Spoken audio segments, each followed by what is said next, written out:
I'm sitting here with one of my favorite cousins, Jackie Fowler-Lewis, for another mental health conversation. I'm going to let you introduce yourself, actually. Okay.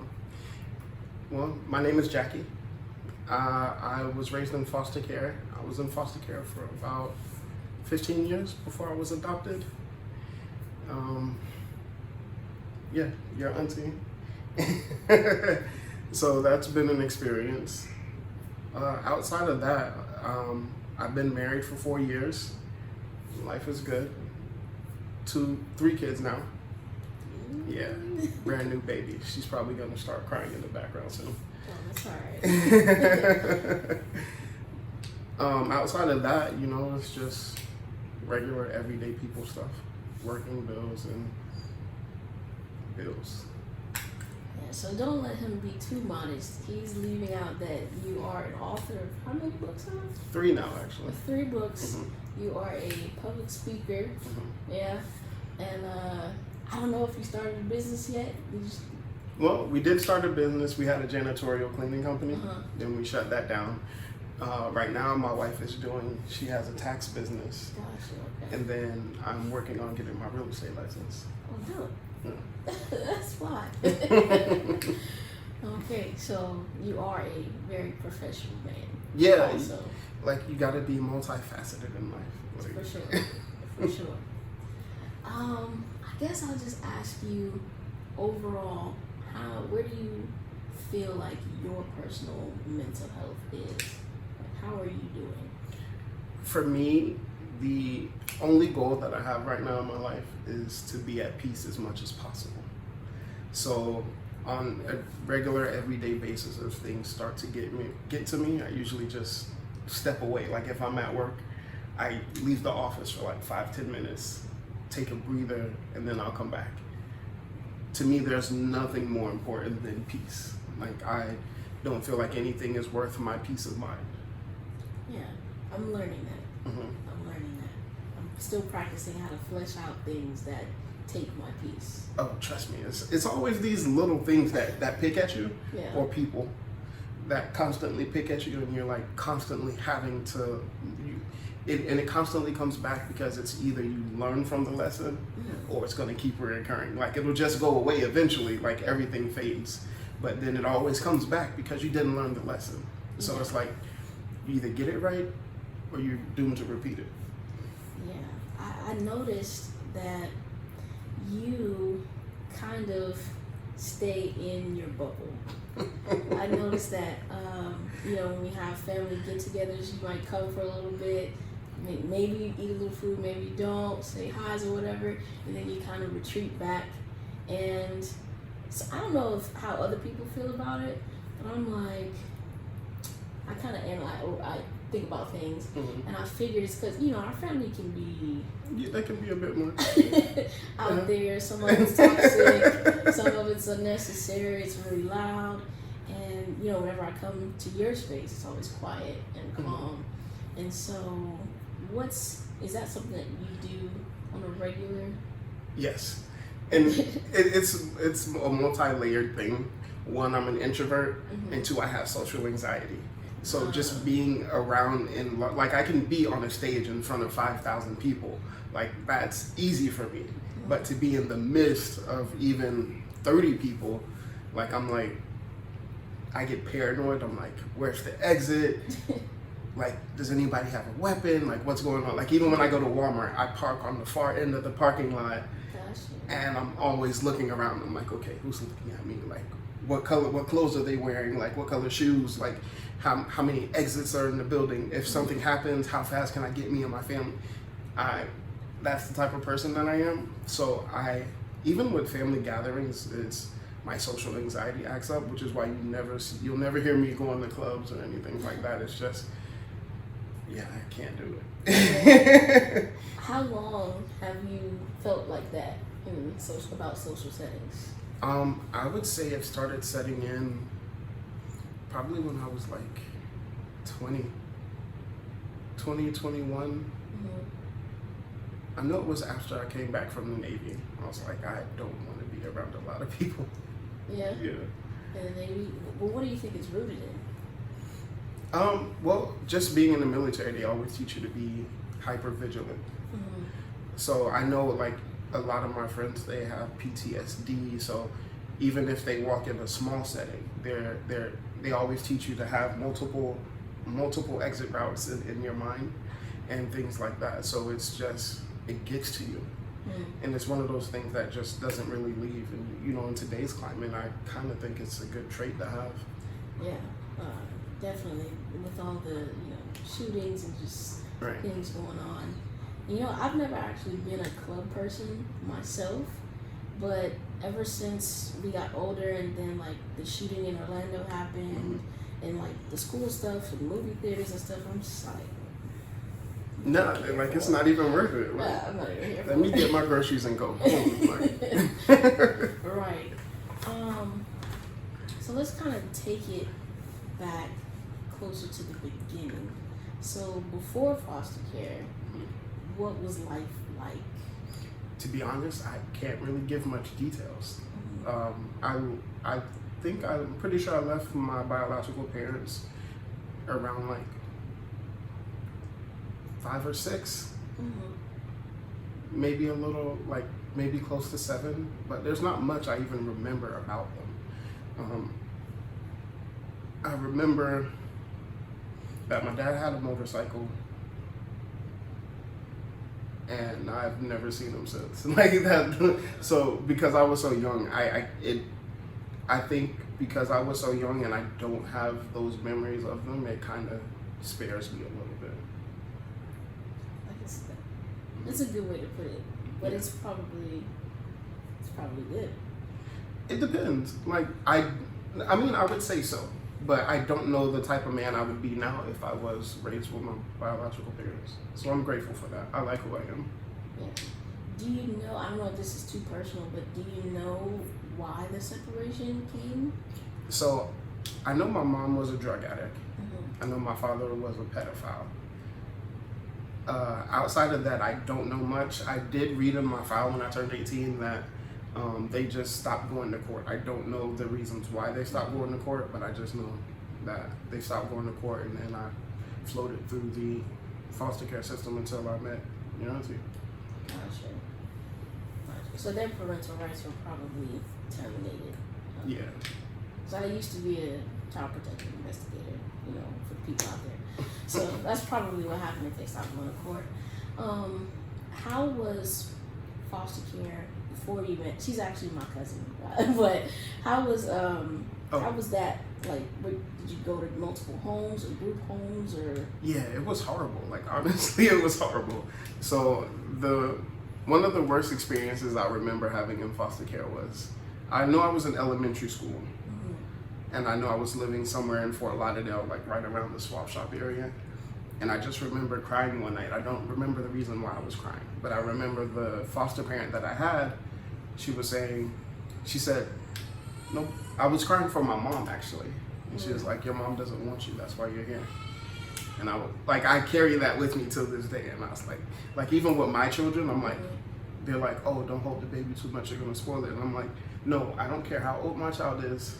I don't care what they're doing. If they call me, I'm leaving. Like, if Kai was old enough to be in school right now, and she called me and was like, hey dad, I can't be here right now. I'm leaving work. You're not gonna tell me I can't leave. And I'm taking my child. Like, anytime my child calls for me, I'm going to be there. No ifs, ands, or buts. To make sure that they know that you want them and they are loved. Yes, I am my child's biggest supporter, 100%. Like, I was literally in this living room doing ballet with Kai, like everything. Like it was going down. Like we was hard down sweating ballet. I saw she was in here a few minutes ago, and you knew like the name of the position. Yeah, first position, second position, curtsy. You must be in the class with her, cause we go to every class together. Like because I'm on paternity leave right now for the newborn, I've been able to go to every single class, and I love it. Like, if they had a daddy-daughter dance, I'd be up there. Like, bro, give me my tutu and tights. Like, I'm there. This is what real men do. Right. Like, you're not going to tell me any different. Speaking of paternity leave, how long is yours?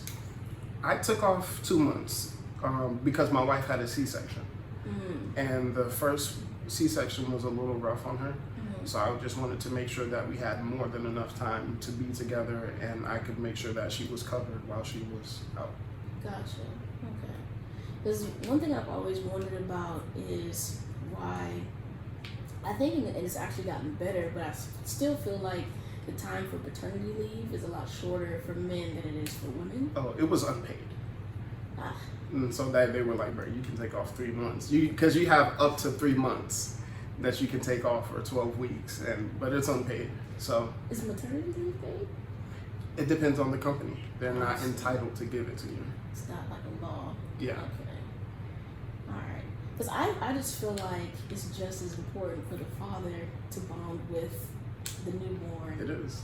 If not, I don't want to say if not more than the mom, but they kind of have that bond As soon as they come out, because Right. they've been inside you. They've Right. been more intimate with you than I could ever be. Right. So she knows you inside and out at that point, and I just got to know you. Right. So I think it's very important. So I think it's dope that you're on Thank paternity leave.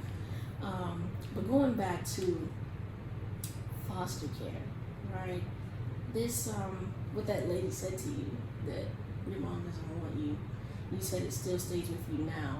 Mm-hmm. Aside from how you operate as a father, how does it impact how you operate as a man, like in your daily life? Do you ever have feelings of inadequacy or not being important? Or Honestly, I used to. Mm-hmm. Like, I've never done so much maturing in manhood or just to becoming a man as I did until I got married. So my wife, she's been with me every step of the journey. But I don't recommend it though. I recommend we raise strong men so that way we're not dragging along women during our recovery process or our learning journey. That's not fair to the women. And it's something that I have to apologize for my wife. Like, I didn't understand what it took to be a man. But as far as her and the inadequacies, like, my wife, she's been there and she helped me learn, and it's just been a journey, like, and she's been there every step. So yeah, it's been real. Yeah, I think, like, I agree with what you said, and I feel like kind of in our time now as adults, it's kind of more common for women to settle for dealing with a male who's transitioning into a man, because it's just so rare to find a man already made. Yeah. And that's really the previous generation's fault. It absolutely is. Like, I would never blame a guy I meet for not being a man. And I get that you have to take responsibility for your life and grow and things like that. But if you don't know, you don't know. Right. And if you don't have anyone there to show you, if you haven't run into a life experience to basically knock you down and teach you something yet, then it's... Yeah. You're not going to be equipped. Yeah. And, like, honestly, I think a lot of things could be solved with the conversation with our sons. Like, for me, I'm going to teach... Like, one of the things I had to learn is how to be a leader and how to be the spiritual leader of my household. I was not equipped for that. Like, I just had the idea because I saw my dad, like, he'd get up early in the morning, make my mom lunch and breakfast, and then send her off to work, and then he'd go to work. But there was no conversation of, hey, you should do this. You should do this. Like, I didn't know those steps to buying a house. I didn't know how to fix my credit. I literally got a credit card and I was spending. I'm like, bro, I'll pay it back later.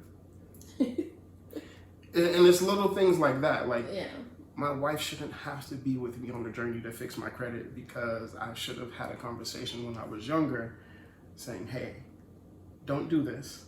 Right. Or do this responsibly. Or if you do buy this, make sure you can pay it back. Or these are the steps to buying a house.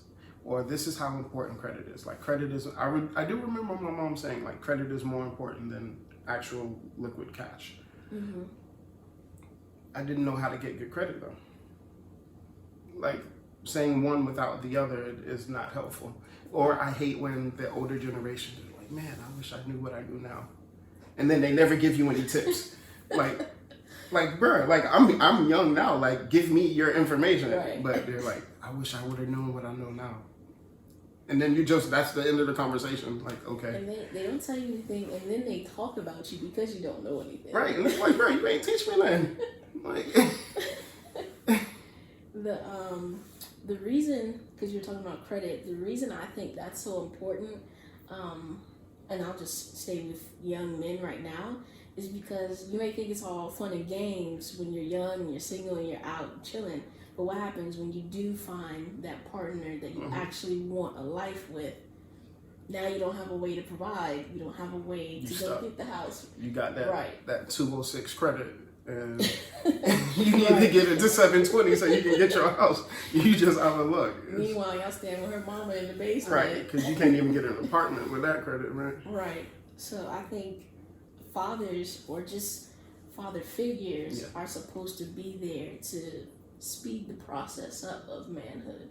Because I mean, you have to just coincidentally experience things. It takes so much longer. It does, and it sucks because not only did me learning to be a man affect me, but it affected everyone in my household. Yeah. Like, there were times where me and my wife, I remember one time our power shut off. And we had some chicken that we were going to cook for dinner. We drove to a friend's house to cook chicken. And then she was like, why are you over here cooking? I was like, oh, we just wanted to spend time with you. Meanwhile, y'all know right, bro, like, we got one hot shower left in that water heater. Oh, man. That's wild. Mm-hmm.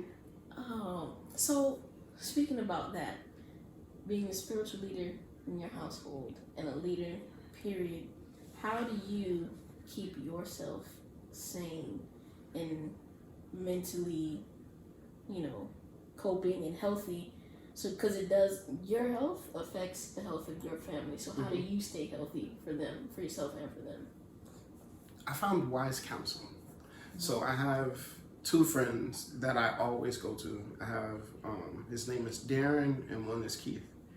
Those are the main two people that I go to if I'm looking for guidance. I literally texted them the other day. I was like, what does complete surrender to God look like?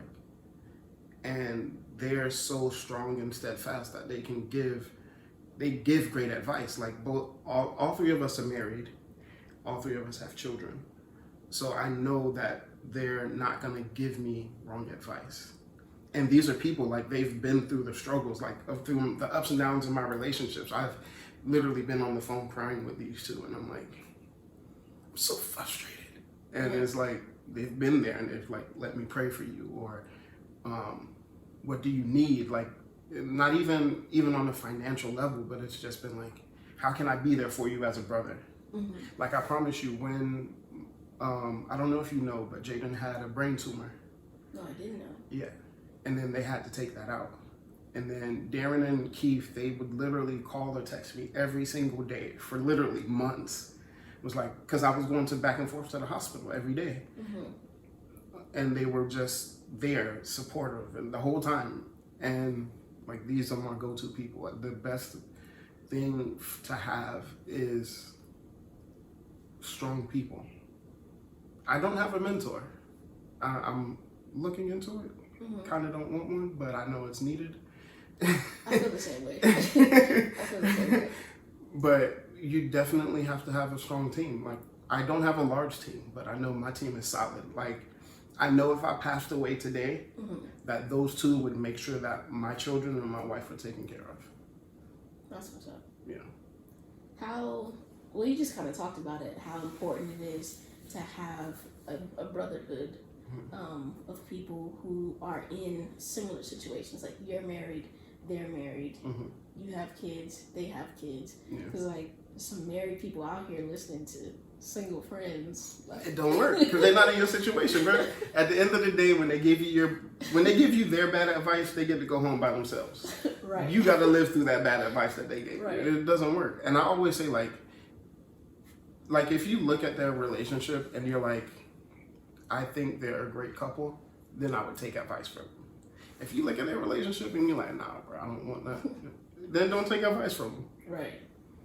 All right. One thing that I like about you, well, let me back up a little bit. So I know that we have good vibes All the as time. family, because I know that, like you said, your circle is small and you don't have a lot of people in your space. Right. So the fact that I get to come and chill makes me feel pretty fly. Yeah.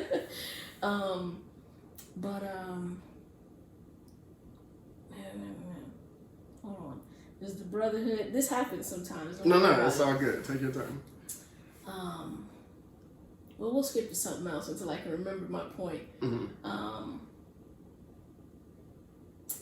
So, your relationship, this is something I wanted to bring up before. Your relationship with your mother, your biological mother, and your relationship with your adoptive mother, and now your wife, how did one affect the other? Like, how did the two relationships with the mothers you've had impact, positively or negatively, your relationship with your wife now? So, my biological mom, because I left when I was so young, I don't have any relationship with her. And it's like, no disrespect to her. Like, she brought me into the world and I honor her for that. But when you say my mom, she's not the one that comes to mind. It's the one that raised me. Right. With her, she's been my confidant. Like, when I first got married, I was like, Mom, I ain't have these issues when I was single, man. I was like, my bills was paid on time. I ain't have to stress. So she's been there, and that's been good. As far as affecting my relationship with my wife, because I am who I am, I usually keep people at like an arm's length distance. So I'm not saying that it doesn't. It's just I can't recognize how it affects my relationship with my wife. I know, for me, I look to my wife. She's my biggest supporter. So my wife is my best friend. I refer to her as my safe place. I know, regardless of what's going on in the world, I know at the end of the day that's my go-to lady. She's the first person that I go to. Like, there's no ifs, ands, or buts. Like, before I go to anybody else, I go to my wife. Because women are smarter than men. Like, that's the truth. Women are smarter than men. Yeah, it is. So I'm like, that's my go-to lady, and I do my best to honor her at every turn that I can. So I understand that every decision that I make affects my wife. So I just want to make sure that I'm doing my best to make the right decisions at all times. It's crazy though, because I actually call my mother-in-law a lot for advice.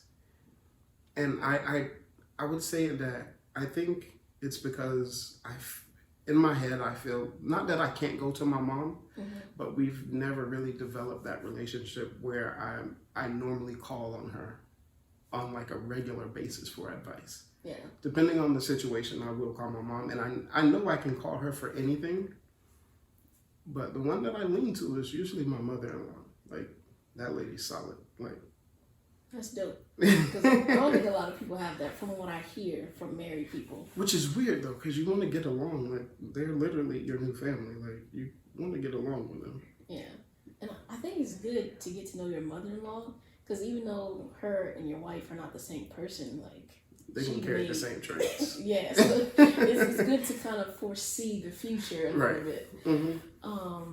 That thing that I forgot that I was going to mention was one of the things that I like most about you, which is how much care and concern and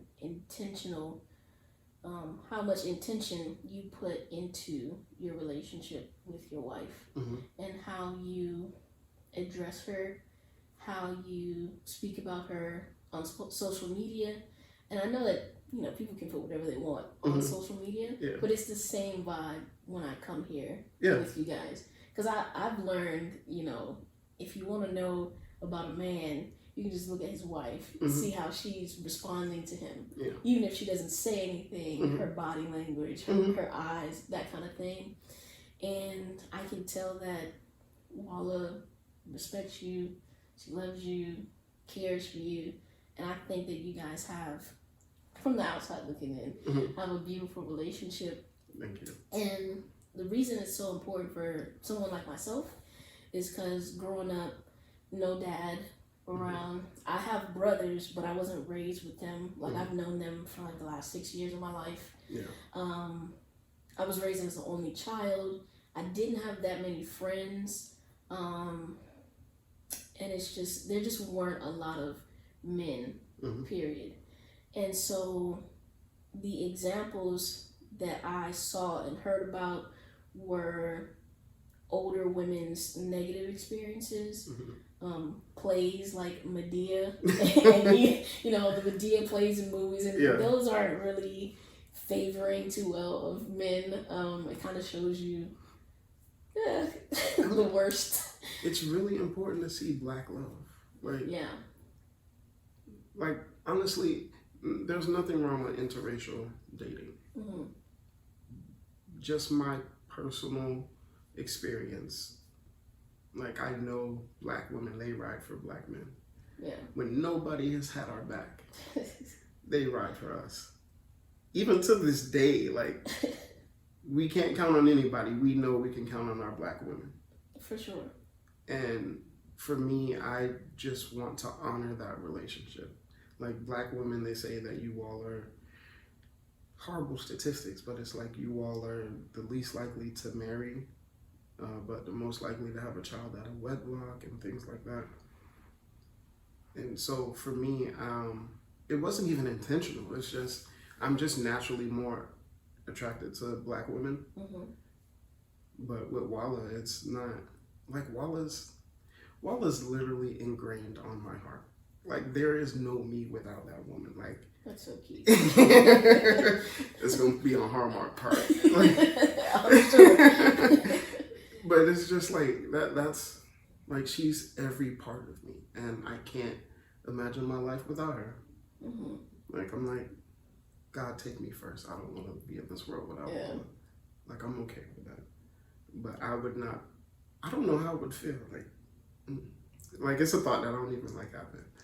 But it's my job as the protector, the provider, and the father, the husband, the confidant. You know, all these different roles. It's my job to honor her in at every aspect of my life.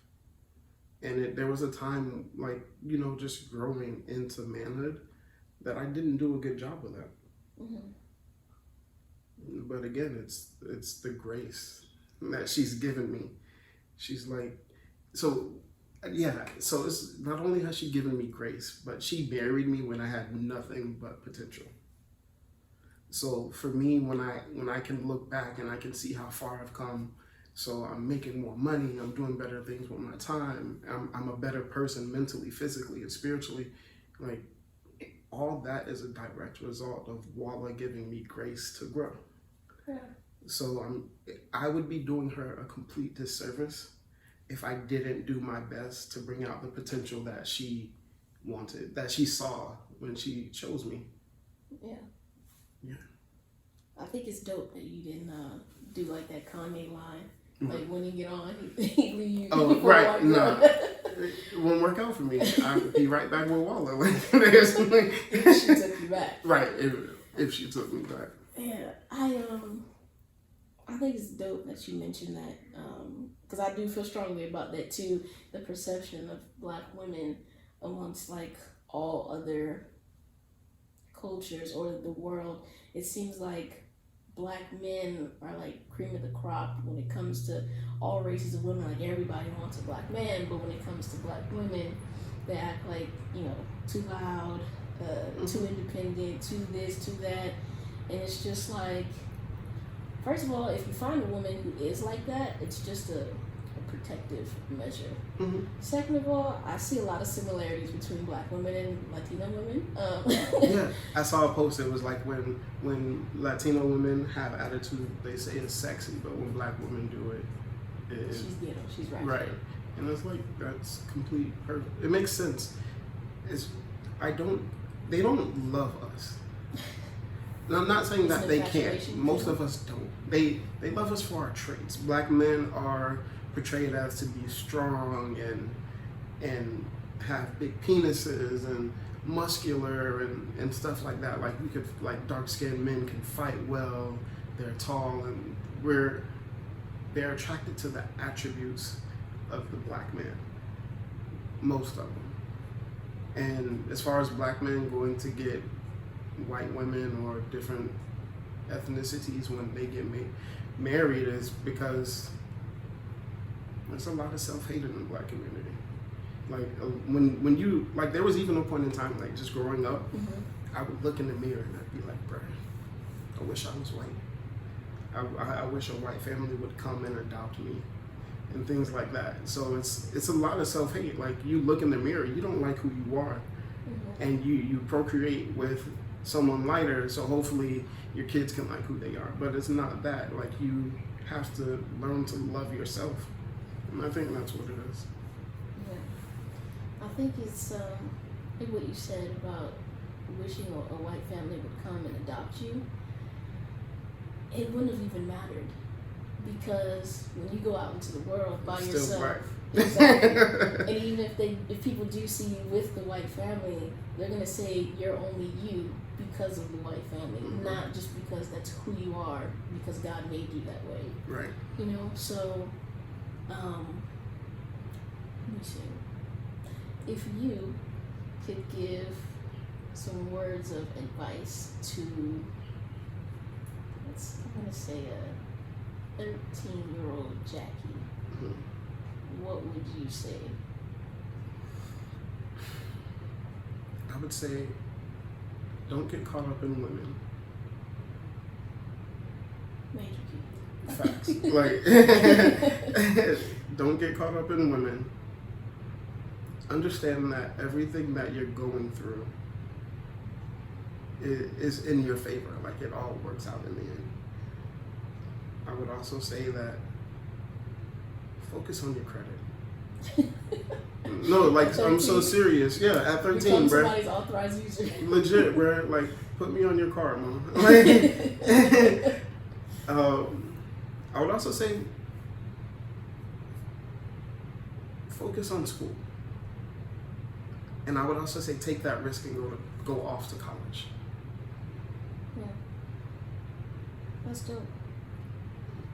So, in general, right, as a Black man living in the United States of America, supposedly the greatest country on earth. No facts. What are your thoughts about that? I feel like it's so heavy. That question is so heavy. Yeah, because it's so many layers to it. And we don't, just Black people in general, we have not been repaired. And like, even down to like a molecular level, like certain traits are passed down genetically. So trauma can be passed down through genetics. Yeah. America has a responsibility to the Black community. To the Black man, it's one of those things, like, you're always seen as a threat before people know you. And it's a lingering feeling. Like, there's nowhere that I go, because I live in a predominantly white neighborhood. So it's a feeling, like, when people look at you, it's all something that's always lingering over your head.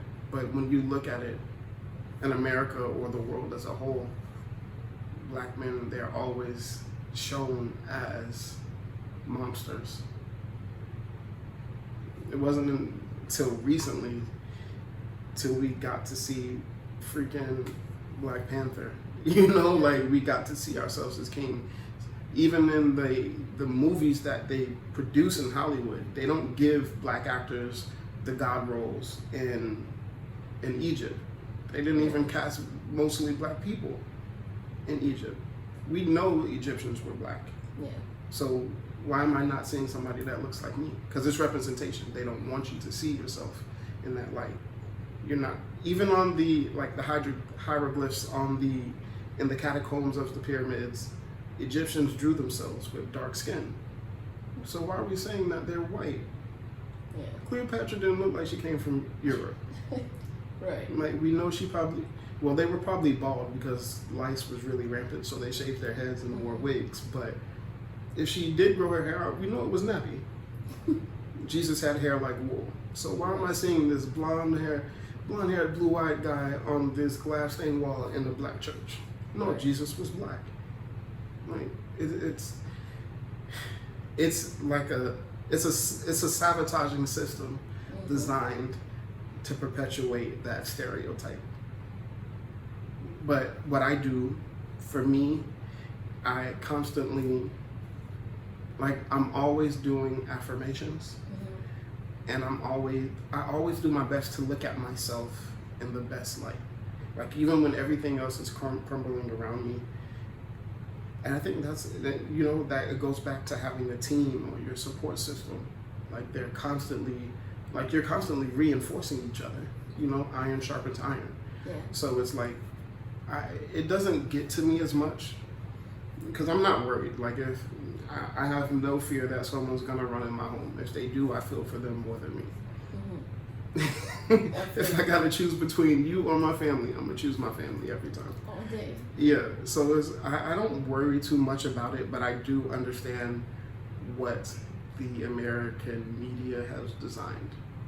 So to say that it's not racist when we know of the systemic problems that they've created intentionally, it's just, I'm at a place where I'm going to be who I am and I'm going to be successful on my own terms, Right.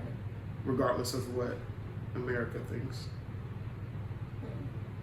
I think it's dope that you look at yourself in the best light possible, because I believe that's how God sees all of us. Because God is God. Yeah. And He made all of us, and so I don't believe that God makes crap. Facts.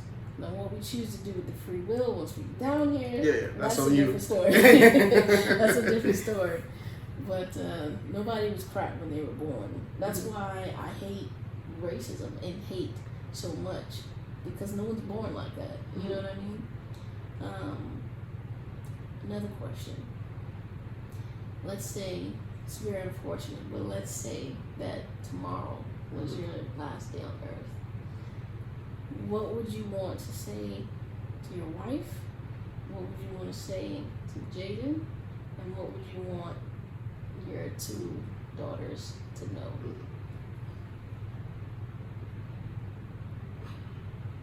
So for my 2 daughters, I'd say no dating until you're 35. Because I will hunt the hell out of your boyfriends. No, like, honestly, the only thing that I could say is that overall, I want you to know that to each of them is that I've done the best of my ability to love you with the time that I was given.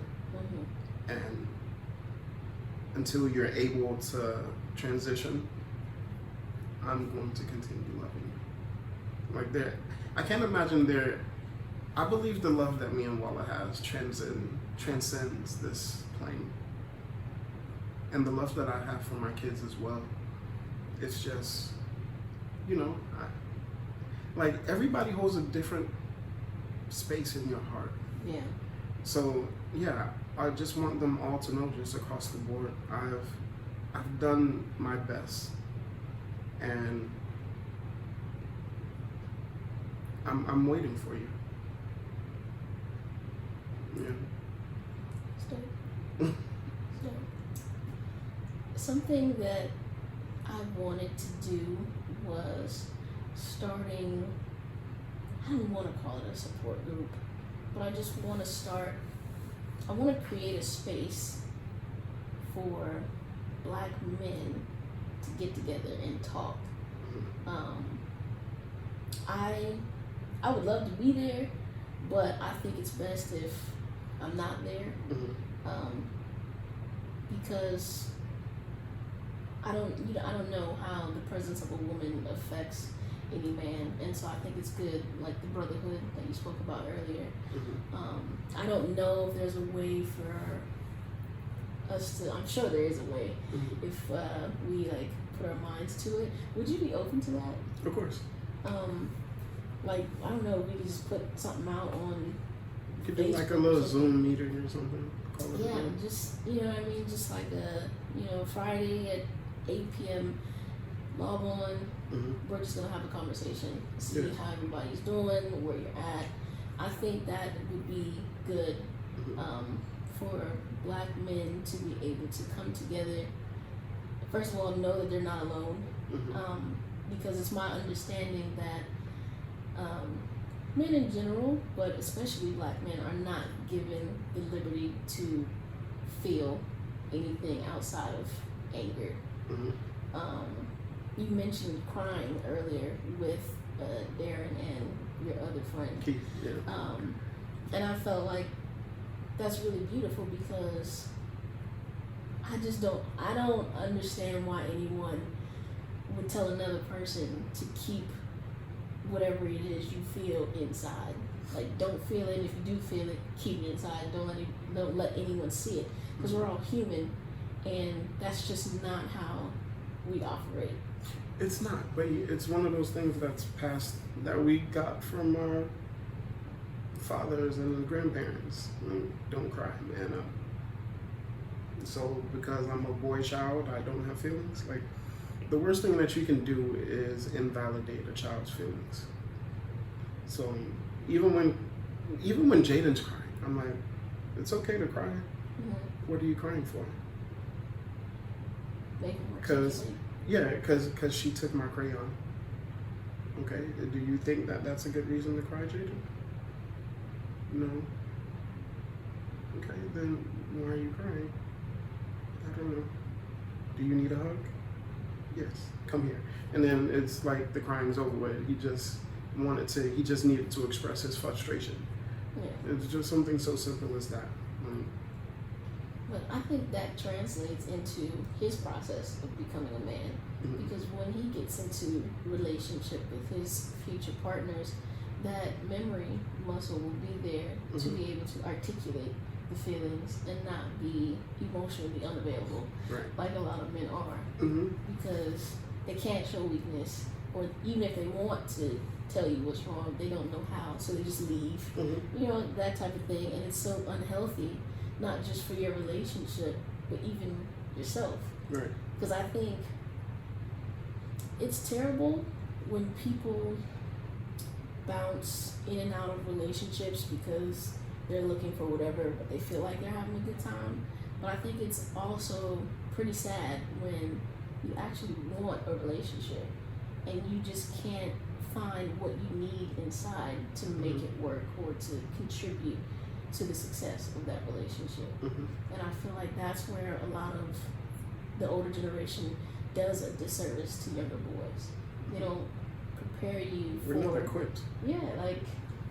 And it also gets bad, especially for single parent households when boys are with their mothers, because they go from being someone's everything to meaning nothing to the world. And that's a hard place to be in, because you're like, I can't get by because I'm cute and I do this little dance anymore. Yeah. It's like, no, you're a grown man. What value do you bring to the table? Yeah. And then a lot of us, we don't have any value outside of the superficial. So there's no preparation for that transition.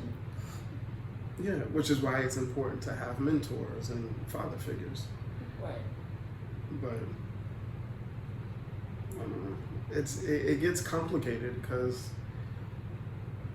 even if you want these things, you may not necessarily know where to look. And then you end up looking in the wrong places. So now you're in the gang because they were there for you, you know? Right.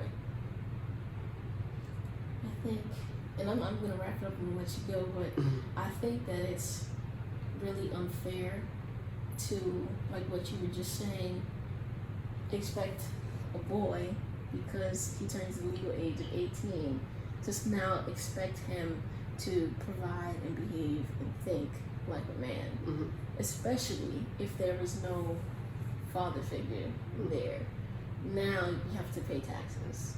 Now you have to go get an apartment. You don't even know anything about credit. For myself, I didn't learn about credit until I was being denied for the first time at a bank for a credit card. I know nothing. I didn't even know it existed. Right. And it was so embarrassing for me, because I was just like, I wish I had known before I came in here. I could have checked it out, learned about it. And I think I don't know, I try to have grace and understanding on men, but particularly black men, boys, when I do meet them, even if I do get disrespected by one of them, or I'm not in a relationship but maybe headed that way, going out on dates or whatever, and stuff is just, I call it acting funny, but they just not, they're just not where I need them to be, and I don't have the patience to, like. Because it's not your job to raise a man. Yeah. Like, honestly, like I said, they should, even me, like, I don't exclude myself from the situation. It's not a woman's job. Like, you signed on to be my wife. You didn't sign on to be my teacher, my mom, my mentor. You didn't sign on for that. So for me to add those extra duties onto you, and then you still end up getting cheated on and all, like, nah, bro. Like, it's not worth it. Yeah. Like, if you're gonna do right, and like, if you make genuine mistakes, okay, that's passable. I get it. But so many men, they use it as a scapegoat, or they use it as a form of gaslighting, so that way they don't have to take accountability for their actions. And that's the problem. It's not that women aren't willing to let us learn. It's the fact that we aren't willing to take responsibility. And I'm literally living proof. So I took responsibility, and I have a great marriage. Yeah. Like, it could have went the whole other way. Like, I could have been divorced by now, and because I kept messing up. Yeah. So if you have a woman who does give you the space to grow and has patience with you as you're transitioning from a boy to a man, you should appreciate that and literally thank God that she's there. Absolutely. Because again, it's not your job to do so. Yeah. And you're doing her a disservice, and you're not honoring her. Because she looked at you and she was like, I know this guy doesn't have it all together. Yeah. And I'm still going to be with him. Why would you not honor her and get your stuff together? Yeah. But on the flip side, as a woman, I wouldn't mind doing that if, like you said, he took responsibility, he learned from the mistakes, he put in the work to grow. But it's so dangerous for women to do that. Because you don't know who's going to do it. Right. Yeah. And as soon as he does become that man, now all of a sudden, you're not enough for him. Like, what? True. Yeah. And now he goes off as his fully developed self, which I feel like he's not fully developed if he just leaves you after investing so much into him and then goes to marry someone else. But it's dangerous. I don't recommend it, but it can work out, like you said. So, yeah. It's a wild journey. It is. Like, you shouldn't be making anybody's journey any more difficult. Like, my mom always told me, like, you already have a certain number of days that's going to be troublesome. Don't add to it. Like, don't add to my journey. Don't add to yours. Like I said, peace is the key. Like, everything that I do, I'm trying to strive for peace. Like, even with me getting my realtor's license, it comes a form of financial freedom, which brings peace. My wife with the tax business, again, it's a form of financial freedom, which brings peace. Kai doing ballet, it brings me peace knowing that my daughter's doing something she loves. like everything that I do, I want it to be centered around bringing peace. Yeah, that's dope. Well, I definitely appreciated you having me and having this conversation with me, being open and vulnerable about your life. I would love to do it again. Yeah, man, this is dope. I'm down. Just let me know when. I will do that. I will do that. Thank you. Of course. Thank you for having me.